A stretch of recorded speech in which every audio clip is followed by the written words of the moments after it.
felt great solitude, pain. Um, and then now it's more of anger, like, can you please stop introducing yourself with that question or try to connect with that question? There is so many other things that I'm doing with my life, and could you just get more curious about us, childless women? Just be inclusive and curious about our lives. So Yeah. that's the way I feel about it. Yeah, no, I think so as well. And it's true what you say, like it really changes over time as well, doesn't it? Like how you feel. We'll come to that, like how your responses change over time, how you feel about it changes over time. And yeah, this kind of like bank of like answers that you might kind of come up with and it depends on the sort of situation of how you might use them kind of thing. Judy, what do you think? What's your thoughts on that? Well, it completely misses who am I as a person, doesn't it? It's like, do you have a label? Do you have children? And the worst thing about that question is it shuts the conversation down because the moment you say no in whichever way you say it, and now I just say no, and it's so definite that it does not invite any further conversation. But it stops the conversation. And, and then the person stands there floundering, thinking you've been rude because you've just said no. And they're missing the point that they're not owning their part of that at all. So, yeah, I mean, like everybody else, to start with, I found it incredibly hurtful and triggering.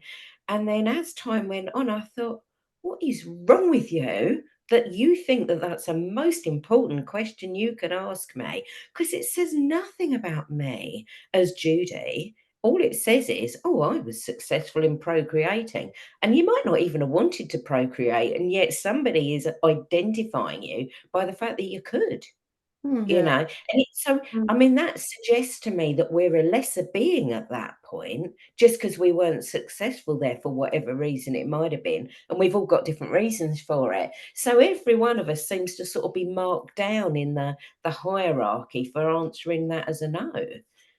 Yeah. Yeah, absolutely. Yeah, I feel the same way. I mean, like at first, when people would ask me, the first thing I would feel was like sick. I feel like literally sick, like when someone would say it, because I've got to formulate an answer and I've got to try and do it quickly. And how am I gonna handle this? So it's gone from like initially feeling that horrible feeling in the pit of your stomach, and then over time, as you say, it kind of evolves into more like anger. It's just like, oh, seriously, Mm. like, is that like you say, is that the most important thing? That the only thing that you can Yeah. bond with me over? Like it is, isn't it? It's really reductive. I just, oh yeah, And why is absolutely, it on us to give them an answer that they're comfortable with? absolutely. Yes. They've That's come it. in with No, that's it. something That's a that's good point. inappropriate, and we've Yeah. got to read the room and kind of go, no, I don't want to spoil anything. Can I give an example that happened to me recently? Yeah, please do. So I present radio shows, and I did a radio show, and I'm going to blow my own now. It was a fucking great show. It was brilliant. And it was 2 hours of live radio, and there were a range of kind of, it's like light and shade in terms of the interviewees, like really heavy subjects, people affected by homelessness, and then a comedian, award-winning comedian. So I kind of got the balance right. The questions were great. The banter was funny. The desk was all smooth. Everything. I've got to praise producer Nick there. He did the desk. It was brilliant. So it all went really brilliantly. And at the end of the show, I stepped into the audience. It was in front of a live audience as well. And I stepped into the audience to receive my praise. And this woman that was there, this girl I know, came along, and she brought her mum. And it's really lovely that she came along. It's lovely that she brought her mum. And her mum, the only thing her mum said to me was, "Do you have children?" I've just done a live 2 hour show. I'd just done something kind of good, kind of Oh my cool. God. And I was just like thinking exactly what we're saying. If I say, "Are you? Could you do this?" Do you know what I mean? I just, and I know it's no big deal doing, presenting something, whatever. But don't. She lessened me so much. It was such a weird thing, and because I didn't want to spoil her evening, although she ruined mine, I Yeah. just went, "Oh no." In Yeah. almost on a almost apologetic way of going, "No, I don't." And she said, "I'm sorry." And she did the poor Jen head tilt That and said she pity, was isn't it? sorry. And it ruined my evening. Yeah, and that's awful. And then she probably doesn't even, she'll never give that a second thought probably, because she doesn't realise what she's done and how upsetting that is. So like, I feel like, yeah, I used to be much more like making the other person feel better, you know, trying to sort of think of their feelings and be all kind of like, oh, I don't want to make anything awkward for anyone. But over time, I feel like now I'm much more like, I want the other person to understand that it's not the right question to ask, you know. But I think you have to kind of decide as well, don't you? Like, how much of myself do I want to give away in this Yeah. answer? Like, and Because how in that moment, you know, why like, do 'cause they it does deserve to take know something. stuff that some people you've known forever don't even know? Yeah, that's it, isn't it? It's like it's taking a part of you. So, like, you know, sometimes I'd be like, oh no, you know, I wasn't able to have children, and I'd give like a bit of a spiel. Then afterwards, sometimes I'd feel like they didn't have the right to know that. Why have I done that? Why have I done that? But then other times I like the fact that I give that information, because then they know afterwards, like, oh, that wasn't really, you know, that wasn't really appropriate. I've actually made her feel upset about something, whether she showed it or not. It obviously was, you know, really affected her. And how amazing if that one response from you makes that one person never do that again. Yeah, but that's why I Do you know try what I and mean? that is why I try and do that That's now. something good. Yeah, yeah. Yeah. Actually, it's all about people crossing boundaries, really. And Mm. it's where we can find back our power and just placing that clear boundary that is not appropriate or that is triggering or that we don't want to go there. So this is kind of our power Yeah. situation, I find. Yeah. And what do you do? Like, so if you say no, and then what happens after that? Is it silent? Like, how does the other person? Do you know what I mean? That's the bit that I hate, because I just can't stand the silence. So I tend to just overcompensate. I tap dance during the silence. Yeah. I had a really great one. I try and help out people every so often, you know, that feel good factor of doing something for somebody. So there I am, my local supermarket, and there's a really elderly lady in front of me. She's got her carpet slippers on, she's got a walking stick, and she's really struggling to get her shopping out of that trolley onto that conveyor. And I said to her, please let me do that for you. So there I am doing it all for her, and she said, oh, thank you so much. And then the checkout person packs her shopping, and the old lady standing at the end, and she obviously feels the need to say something else. And so, just as her shopping's all put in the trolley, she turns to me and she says, do you have children? So And random, I isn't it? thought, oh. And I just went, no. And she said, well, you really should, she said, because I've got 4 grandchildren and they are so much fun. And it was like she was saying to me, did you miss children off your shopping list? Because they're up in aisle 7 and you can go to the store for selection.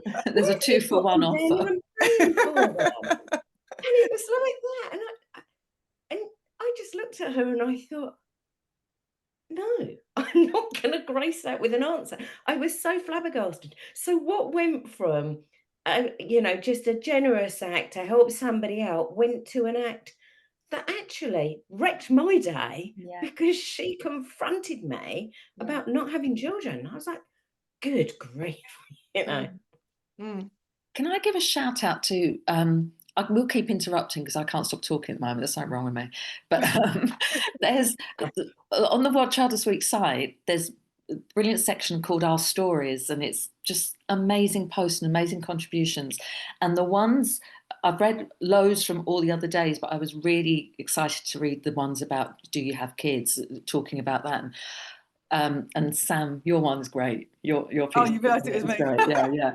And there's such brilliant ones there. And Catherine, what you were saying earlier, one of the contributors made such a good point, and it was how we respond to that question. You know, if someone asks us that question, and she was saying that sometimes, like, there were loads of different responses, but one was like, in the past, I might have made a joke about it, and again, that's devaluing us a little bit. Do you know what I mean? That's embarrassing. That's making us responsible.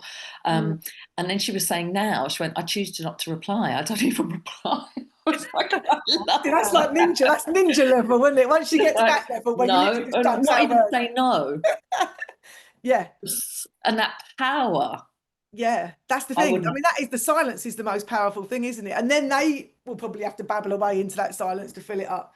I'll have to try that. I can't imagine it'll work with me. I'm far too babbly. I never shut up. I wouldn't have the balls to do it, but there's something in that. So there's something, yeah. But please do, everyone watching this, and you're also welcome. So love to see you and hear from you. You have a read, because there's some really, well, all of them, all the contributions are amazing. Yeah, I have to have a look at those. Yeah. I mean, yeah, my one I was saying about like in a work situation, how awkward that can be. Because, you know, if you're in that professional situation, so you're at work, you've got your professional head on, like you can't just blurt out, you can't tell them to F off or whatever, can you, in that situation? So I used to find that really awkward. I say used to because now I'm working from home a lot more, so there's nobody. That's one way to deal with it. Just work from home in complete solitude, and then no one can ask you.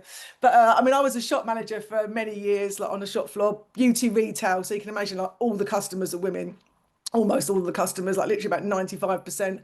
And especially at times of the year, like the school holidays or Christmas holidays, they've got the kids actually with them and stuff as well.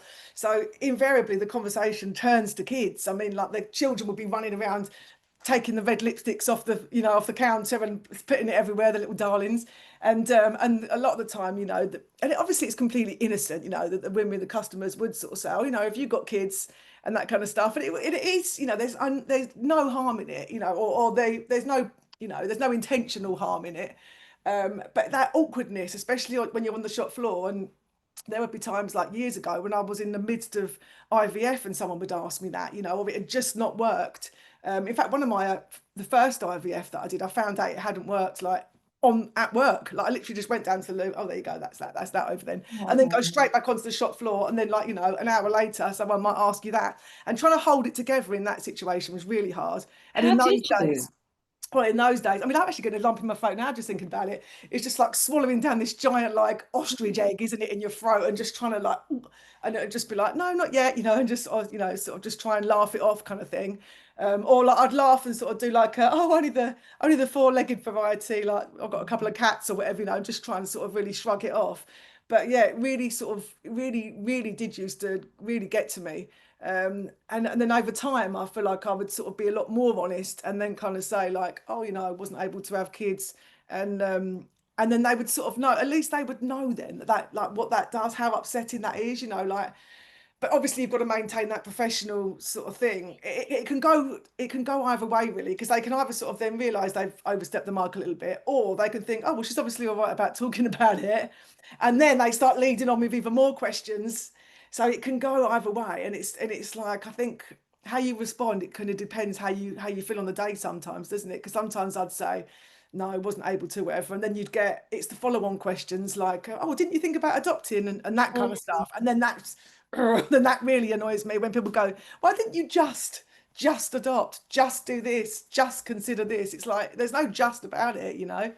Have you had any other, has anybody else had any situations in a kind of work environment? So you've just had yours, baby, in the middle of your broadcast, which is not good at all. Judy, have you had anything at work, or Catherine? Yeah. Yeah, I mean, I found, because I always work remotely, as you say, work from home, safety keeps you out of everybody else's way. But, you know, so we would go to meetings a couple of times a year, and there's always that, introduce yourself, you know, tell us something about yourself. How long have you been with the company, and how long have you done this job? And without fail, the first person would say, my name's whatever, I've been here 5 years, been doing this job for 20 or whatever, and I've got 3 children. And then that sets the tone for the whole of that table, because the next person says, and I've got 2 beautiful grandchildren. And somebody else says, for my sins, I have 6 children. And it just gets bigger and bigger and bigger. And you just see this monster approaching you of everybody's got children. And then it comes to you. And what do you say? Because whatever you say, however you phrase it, is going to essentially say, no, I don't have children. But how do you convey that without inviting anything further? And of course, then it's going to lead to what happens in the break time when all the mums and the grannies get together with their phones. Oh, look at my grandchildren and all of this sort of thing. And you're going to be over there pretending you've got a really important phone call or whatever else, thinking, oh my God, release me from this pain, And so, yeah, I found it a constant problem, and it never ended. It always happened, So the only answer to that one is be the first person around that table, set the tone, say, my name's Julie, I'm an avid paddleboarder, pickleballer, I have this whole range of hobbies, and stop people identifying themselves as a mum. You be the one that sets that up. Yeah, that's a good idea, and just go first, get it out the way. I hate that as well, If when you you have to can. wait your turn, and then you have to psych yourself up, don't you? And it snowballs the emotion. Yeah. Well, the feeling in your chest by the time it gets to you, like, I can't even get a deep breath out. And then you mutter this really quiet answer, don't you? Oh, yeah, well, I've been here 3 years. And anyway, yeah. And you hope, just move on, just move on. You're thinking, please, please. And and I'll call it a pregnant pause while everyone thinks, but she hasn't mentioned children yet. Where, come on, where are they? And, it just, there's this whole uncomfortable silence. On my part, I know a childless woman who used to suffer a lot because on Zoom meetings, like you said, people were coming in, and the first thing they would talk about is their children as an introductory discussion. And then she would just sit there and wait for it to be over. And then she decided to talk to her manager about it, about how she felt. And she discovered that her manager had fertility issues also. And then they just started to connect around that. And it changed the whole mindset of her manager. And the manager decided to intervene and kind of restrict these conversations when they were starting in the next Zoom sessions that they would have. So she had an impact, a direct impact on a manager that became very aware and more sensitive to her situation because she had experienced it already. So I found that very interesting and empowering for that woman. Um, the way she existed with her manager, and then she got someone in her corner that got her and how she felt. So I just wanted to share that story because I think it's quite interesting and powerful. I love that. How can you imagine? I mean, I'm assuming the jobs that these people are in, that they're describing themselves in that way, have nothing to do with them being a parent. Of You know what I course, mean? they There's no relevance other than they're setting out their stall. I used to work in an organisation, and every Friday during lockdown, we'd have a Zoom to see how everyone was, and it would always start. And this bloke, and he's lovely, again, just like, I don't know, maybe he was hardwired to say it, but he would just say, shout out to all the parents going through this lockdown. Shout out to the parents going through this. So I'd sit there really quietly and I'd wait so rather than say go first, I'd go last, and I'd wait till it comes to me, and I'd go, and shout out to everyone who's doing this on their own. With no, wow. because I'm single and childless. I'm double whammy of meaning fuck all in society. So it's like, shout out to people that don't know where their money's coming from, that don't know who they're going to see, that haven't got a bubble.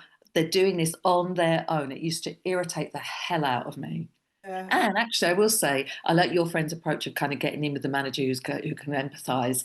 I think my anger, kind of people stopped doing it because I think they were just, I think they could see I had a really good point. It was like, what a misguided thing to say. Yeah, absolutely. And like in the pandemic as well, do you remember like all the calls, people would have their kids on the call, like, any of those work sort of calls, they've got the kids, sometimes a baby, like, and it can really catch you unawares, can't it? If you're not expecting that, and then you join a call, especially if you are in the midst of it, if you're early on in your sort of journey, and then someone joins a Zoom call and they've got a baby, or, sometimes even breastfeeding or something, it's really tricky. Yeah, it almost needs to come with like a trigger warning, like, it's not right, I don't think. Yeah.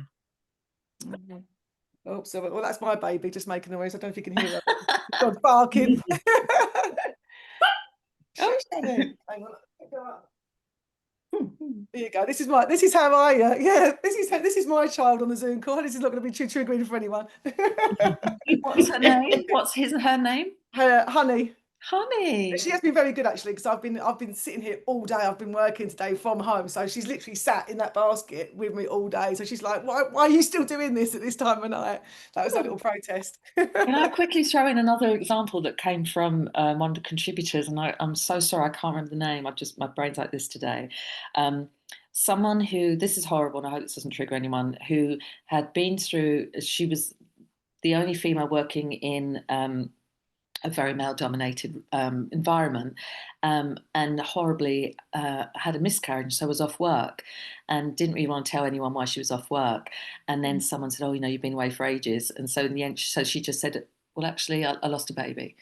And this person was like, "Oh my goodness." And she said the only good thing was she knew then, well, it's good and bad. She knew people would then know, so she didn't have to talk about why she'd been off work. But the bad thing is people would know her private information. Anyway, she was then at some gathering, and another colleague came over and said, "Oh, listen, I understand that you were, so and so put his foot in it." And she went, "Yeah." And he went, "Are you going to try for a baby again?" She went, "Yeah." And he went, "Well, maybe this time don't drink through the pregnancy." No way. So I'm not going to spoil the rest of the piece. Read the piece. But do you have kids? Is just one in a line of things people feel that they can say. Yeah, that is shocking, isn't it? That is really It's awful. extraordinary. Yeah, yeah. And then the other thing that I hate is then the follow-up, isn't it? So then, like, if you do say no, then it's like, have one of mine, oh, do you want to borrow one of mine? Like, I'm so fertile, I've just got a whole army of them, pick one of mine to borrow. Or like, yeah, just the follow-on, all those sort of follow-ons. Another thing I was thinking about is like, men don't get asked this, do they? I mean, do men get asked very often, like if they have kids? I mean, I don't think as often. A friend on when I posted that I was coming on here and doing this tonight, on Insta, direct a message and said he's never been asked that. But I wrote a piece for The Guardian about men, childless not by choice men, and I don't know if they were asked it as much, mainly because they're not identified as strongly as being, if that you can be other things. You can be other things as a man.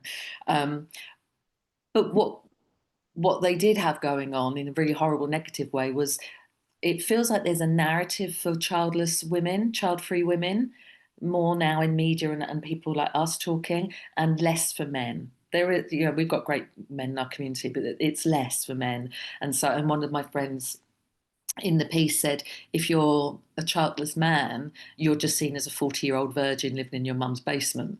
Do you know what I mean? There's no narrative about being that you've made a choice, or that you've got this going on, or it's not changing. So I don't think they're asked as much, but I think there's other things where they suffer within this realm. yeah. Yeah, and I think there is this thing as well where people feel like you're not like a whole person, you're not a proper adult unless you've got, it's that sort of feeling as well. Sometimes I think people just look down on you. Do you know what I mean? When if the answer is no, you feel like people sort of look down on you a bit. One of my worst ones was actually asked by a doctor. So we moved to New Zealand 13 years ago, and of course you've got to enroll with a doctor, usual thing, take all your medical notes, should I have a scan of it? And my doctor was childbearing age and a female. And I was 42, and she said to me, "Got children?" And I just said no. And instead of asking something like, anything you want to talk about around that, is there anything that's perhaps causing you any difficulties or anything that needs exploring, she came straight out with it. Well, you're 42, you best get a move on then. Well, that's a woman. Was that a woman that said that as well? Yeah. Oh, yeah. And I thought, oh my God.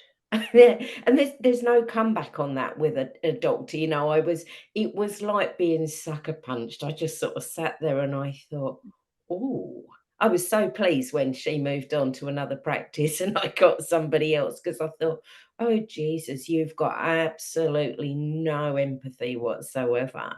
It just came straight out with that. Yeah. And this is the time when I would answer, no, I had early menopause at 14. which is the truth.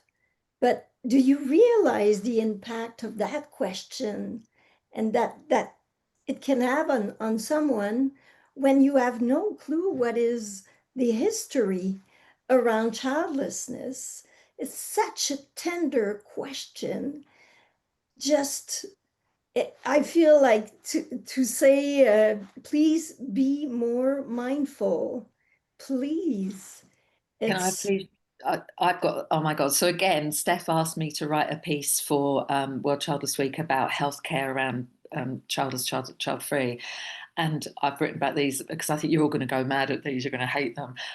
There was one where I was having, so after my dad died, I was like, okay, I'm 42, I'm single, I'm going to do this on my own if I'm going to do it. So I had all the checks to see, you know, how likely I was still to have a baby. And because I was 42, it was way less than it would have been before. But there was still a chance, blah, blah. If only I'd met someone. But I remember going to have these results, and the nurse walked me into the room, and she had the clipboard with all my information on it, and she saw my age, and she went, "So you've had your kids?" Oh, God. And I said, "No, no, no, you've had your babies." And I said, "No," thinking all you had to do, sweetheart, is read 2 lines down and see why I'm here. Right? She didn't bother doing that, and then I had a gynae a few years ago, and I'm sitting there naked with just like the very unflattering blue gown on me. Blue's not my colour, and I'm in the room, and he walks in to do with a consultant to do the assessment first before actually seeing me. And the first thing he said was, "So, how many babies did you have?" Hadn't even examined me, hadn't talked to me. So I said, "Do you know what? None, and you're not touching me." And I left. I wasn't having someone that insensitive near me. And the best one was at a hospital in North London, and I'm sitting there again for the reasons that the first nurse knew, and the consultant. And I've described this in the piece, looks over her shoulder and she's looking at all the notes about me. And she over her shoulder, she says to me, "The thing about me," I'm like, "That no one's asked about you, love. The thing about me is I have to be really careful with contraception because I fall pregnant so easily." Oh, Nice. God. I was there to see if I could have children.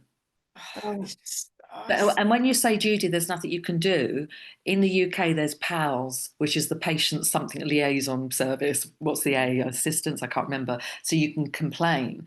And I did complain to PALS about a year later or whatever, and I'd left it too late because apparently then you can't do anything. But I then subsequently met a girlfriend, and we were chatting one day, and she said that she used to work at this hospital. And I went, "Oh my God, do you know so and so?" And I said, and she knew this woman, and this woman had form, and this woman, like you saying, had zero bedside manner.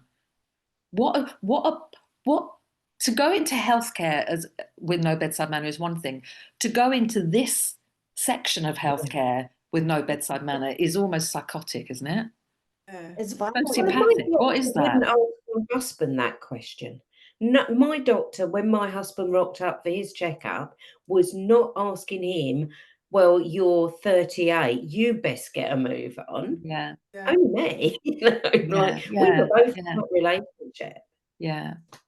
And in that situation, like you're so vulnerable with, you're there because they're the professional, you're there to get their help, their advice. There's normally something wrong, isn't there? So you're in this vulnerable position. I mean, I remember once going for a smear test and being asked about if I had, or didn't they? I think it was another kind of assumptive thing, you've got your kids, how many kids you got or whatever, and saying none and saying I was like, I was upset about it or whatever. And she actually said, well, things happen for a reason. Perhaps they would have been disabled. And it was just Oh like, man, what? Like right. that is just like what? I was so gobsmacked. I just can't even really remember what I actually said. I was just so shocked. I just thought, where has that come from? Like I just thought, what? And yeah, and you're in that vulnerable position, legs akimbo or whatever. What do you do in that situation? You want to get out of there as quickly as possible at the best of times, don't you? So it's just like, no wonder people don't go for a lot of these appointments, especially if you are childless or, there are triggers there. You can understand why people don't go. And then your health's even more at risk if you're not going for these things because you can't guarantee you're going to be treated with respect. I mean, don't even get me started on the fact that you have to go to these appointments in the place where all the pregnant women I are. was just going to say that. I was just going to say that. Yeah, you It's know, they're brutal. there with their partner, you know, excitedly waiting for their scan, aren't they? You know, and you know, and or they just had the scan, they've got the little picture and all that, you know, this ultrasound, and you're there for some horrific investigation that you don't even want to be there for. Yeah.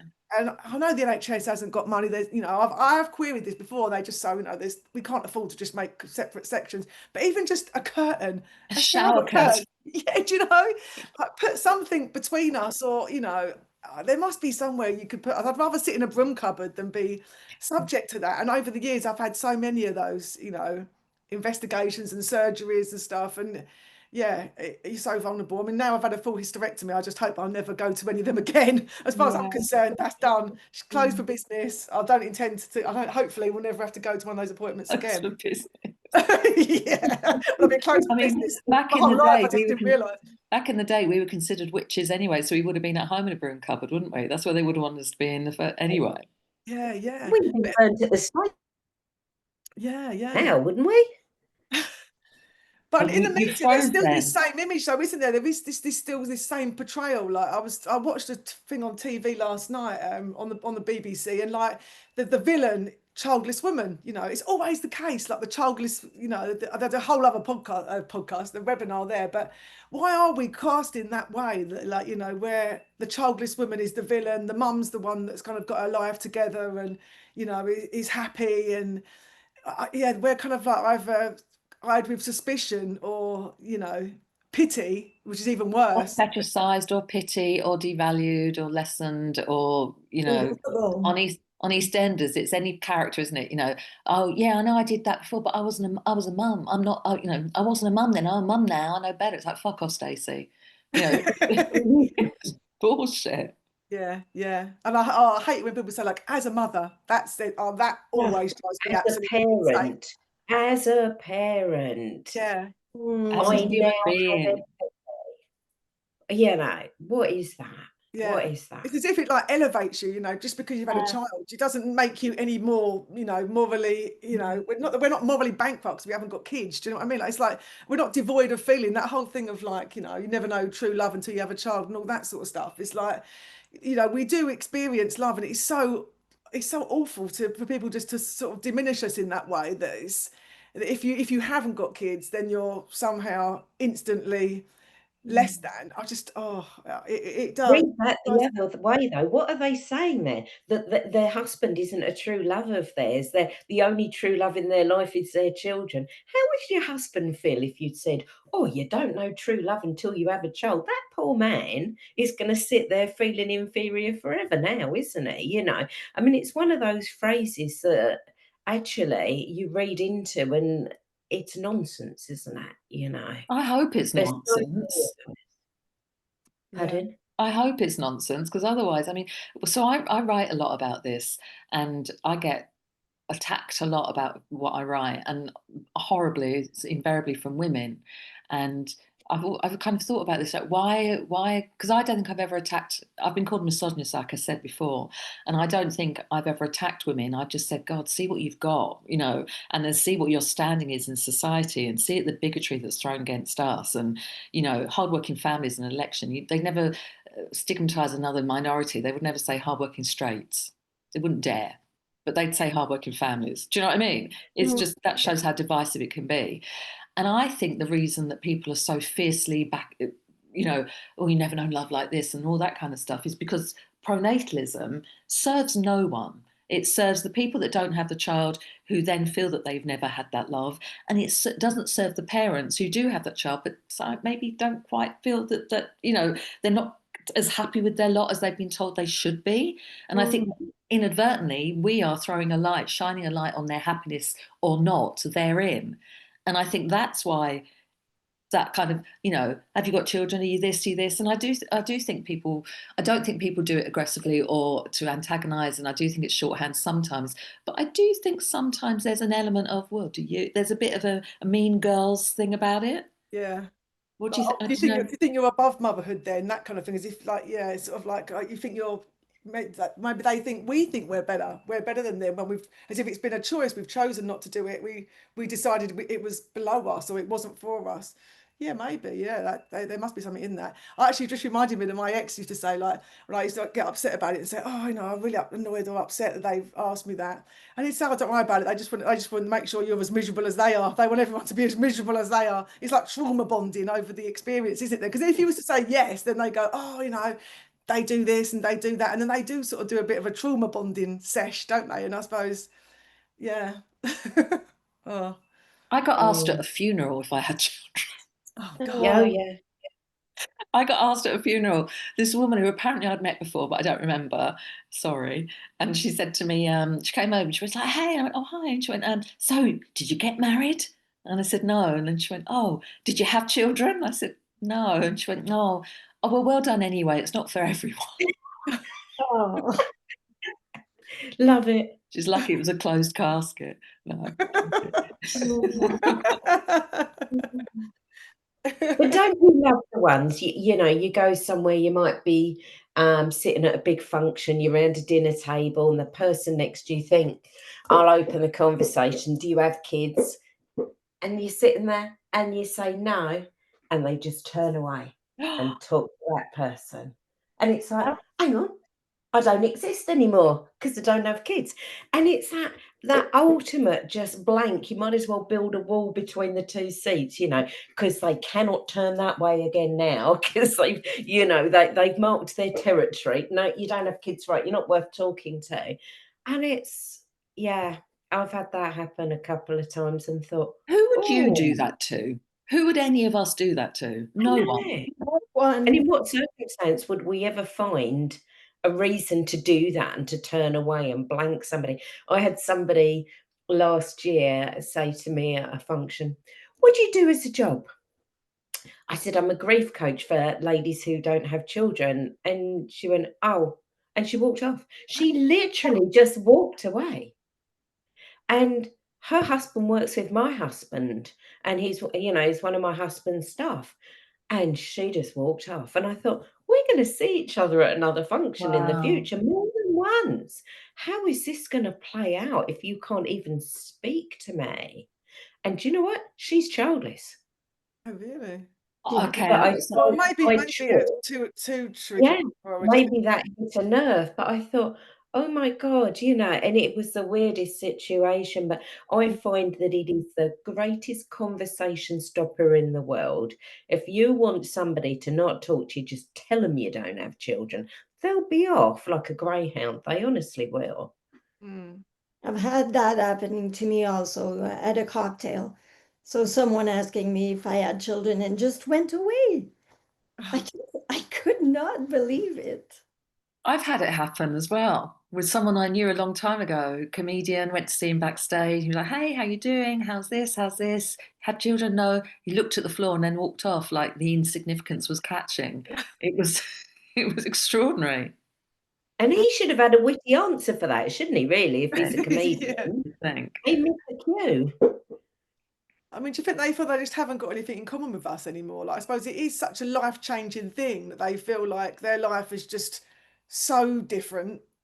Maybe they can't remember their life before almost. Yeah, maybe there even is that element of jealousy on their part of like, oh, lucky you. I don't know, who knows? Have you ever had it where it's actually been a good thing? Because I do remember one occasion where someone asked me and I thought, oh, here we go. And I was like trying to reach for that like stock answer again. And I said no. And then she straight away went, oh, great, neither have I. And it was like the one occasion I can think of that was actually a really nice time to be asked, and then we obviously then did bond, because that's something that can be difficult as well, can't it? If someone hasn't got kids and they want to connect but they don't know how to sort of find out if you've got kids or not, maybe occasionally they are just genuinely asking, they want to connect with you on that. It's a weird opener, isn't it? Because Yeah, it is a bit, they hate being asked, it's so a they'll risky ask. opener. Maybe they want to make sure I don't ask in case I did have kids. They Yeah. think, well, I'll get in there first and just go, well, have you got any I kids? can't get over what you said, Judy, about that woman, because if I asked someone what their job was and they told me they do what you do, even if I wasn't connected on an emotional level, that's the most fascinating role. You'd have stuff to ask, wouldn't you? Well, and so, I mean, this is now, we were talking about what are our answers now. And, I went from the no and that, oh God, how do I do this, to the no. And now I say, no, I don't, and I'm a coach for women that are childless to work through their grief, Brilliant. because I think that gives them a very brief education that women that are childless often suffer grief and they need support. Brilliant. And there's a lot of processing to do. So I give them that real capsule of information, and it then invites, if they feel comfortable with it, that they can ask me a question about it. Rarely does anybody, because grief on its own is a taboo subject, isn't it? It's really uncomfortable. We're not taught about grief, so we think, oh, God, what do I say there? You know, we can barely say we're sorry to hear somebody's lost a parent, you know. Yeah. So how can we say we're sorry to hear somebody couldn't have children when it's intangible anyway? But yeah, so I leave that question, leave it as an open topic for them. But people don't really pick up on that. But it's there and it's out in the open. And, you know, I've got the armor about it now, because I couldn't do what I do if I didn't have armor about it. But yeah. And you know what, Judy? I give almost the same answer as you, and I add the thing about, oh, did you think about adoption? I just address it in my answer for it to be out of the way, because it comes all the time. So I just say, no, I never never wanted to adopt a child, and now I help childless women. And then it keeps the ball rolling, and they just ask questions and get curious about what it is to be childless. So, but I prefer to address this, to get this question that I hate basically out of the way when I answer. And you're taking the power back, aren't you, then yourself? You know, like you're leading the conversation, you're taking a bit of the power back, so you can walk away feeling good rather than kind of like, oh, I didn't want to have to give that up, you know, like, yeah. Exactly. Yeah. I mean, I live in a society where people don't do therapy. You know, New Zealand has been a very insular society. People don't talk about their feelings, you know, everything's internalized. So unfortunately, this isn't a society that tends to talk about such things. But I hope by introducing this into the conversation that people gradually become a bit more comfortable with asking me those questions, because I'm more than happy to share about it with them, because it's the only way they're going to know about it. And it's the only way that they're going to know that asking that question is not the way to start a good dialogue, is it? You know, please ask, who are you as a person? Wouldn't that How be was your lovely? day? Yeah. What was that restaurant you went to? Or, you know, where was the last place you traveled? Or, you know, Yeah. so many questions we could ask, isn't there? I think it's so fascinating, and this could be another webinar idea, because I just think it's a brilliant one. Judy, when you were saying that woman just walked away, but she was childless, and it's true, it could have just been too much for her, a little bit of an overwhelm. But I did something. In my experience, I found a lot of childless women, and I'm not criticizing anyone because I understand what it's about, kind of don't recognize the stuff, that the bigotry against them, because they view themselves in such a negative, low level because of where they're at. And so actually, and I'll say, no, that, you know, hardworking families means you know, is excluding you. And they're like, oh, I'd never even kind of thought of me in that. You're like, how are you not considering yourself in that? And I think there's a long discussion on how we can kind of be our worst enemies, because we're not allowing ourselves our rights because we're believing the hype. I think with her, she would call herself child free. That's what I understand from what my husband's told me. But I wonder if she calls herself child free because she's not actually understood perhaps that she was feeling some grief. Because let's face it, you know, when we, perhaps I speak for myself, but when we realized that what we were feeling was grief and it got a name, it got some validation, but it took a long time for me to identify that what I was feeling was grief. And maybe that, me telling her that, made her suddenly think, good God, yes, that is grief. Perhaps I am feeling grief, and perhaps that was the only way she could deal with it. And I just hope that, having told her, that means if she sees me again, she can maybe just So you have haven't to. seen each other since? Not yet? No, no, we haven't. So I shall just say, "Hi, how are you?" next time I see her, and leave the door open. Yeah. All we can ever do, isn't it, really, is be welcoming about it, and yeah. And a little bit angry. Yeah, yeah, well, yeah. I've just realised how many comments there are there. I haven't even looked at any of those. I'm going to have a look in a bit, but there's like 68 comments in that, Oh, so it's lovely to have everyone's participation. Yeah, it's really good. Yeah, it's been really interesting talking to everybody. Like, it is really interesting how like everything changes over time. And it's also like reassuring, isn't it, that like, for anybody that is at the earlier stages of this, that it will change over time and you will find it easier to talk about these things. And you might even want to talk about these things. You might even want people to ask you so that you can like do your advocacy bit, and so it will change. It will change over time. So if you are feeling really rubbish and you're at the start of the journey, or you're just finding it really hard at the moment, or you're at the age where all your friends are having kids and stuff, hopefully we can like reassure you a bit that like it will get better.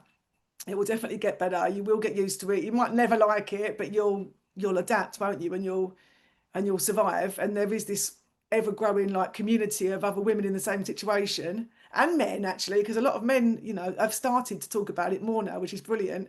And there is a lot more support than there used to be. I mean, I think 20 years ago there was nothing, was there really? That's the whole reason why I wanted to start a Facebook group in the first place, because I didn't really have anyone to talk to about it. So there's so much out there now.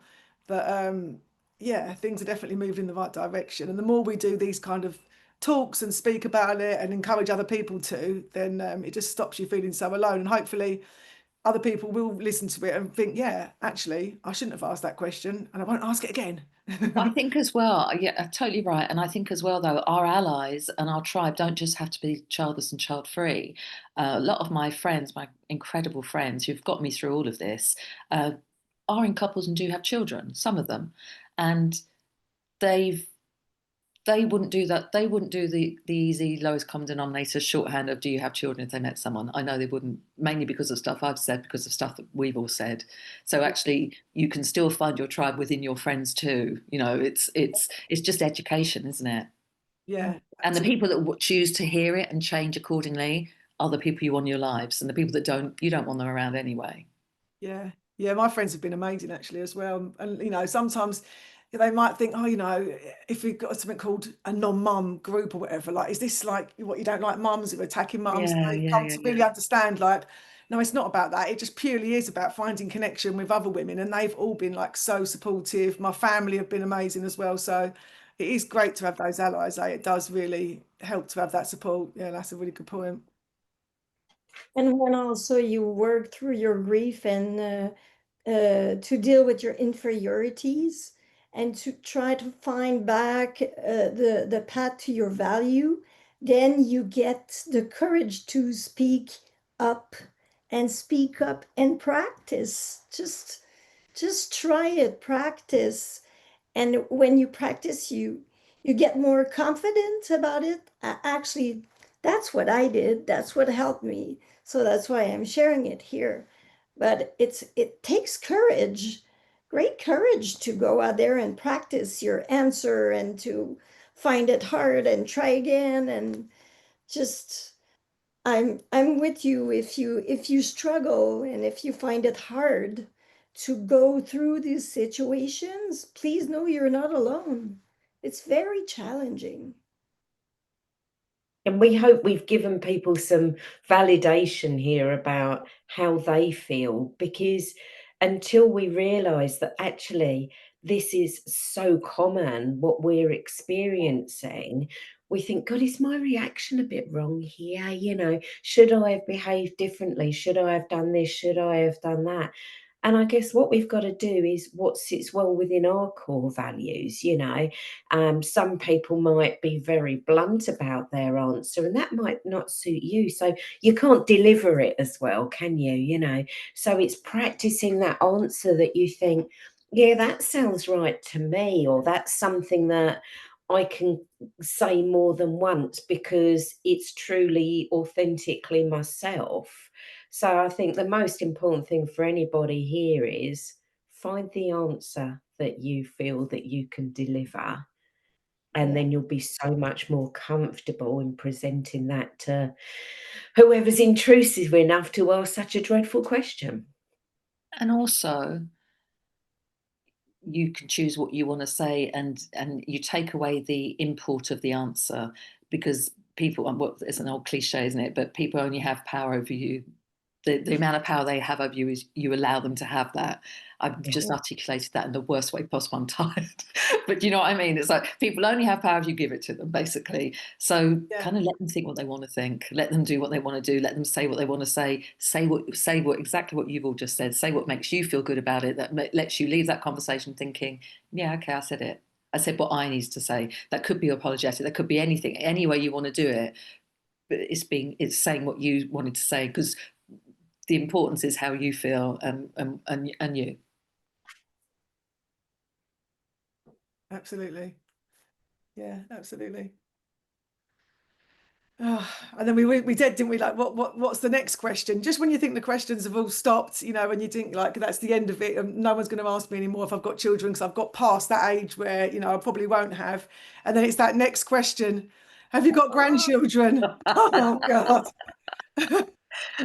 Has anybody had that one yet? No, because we all look too young. We're all too young.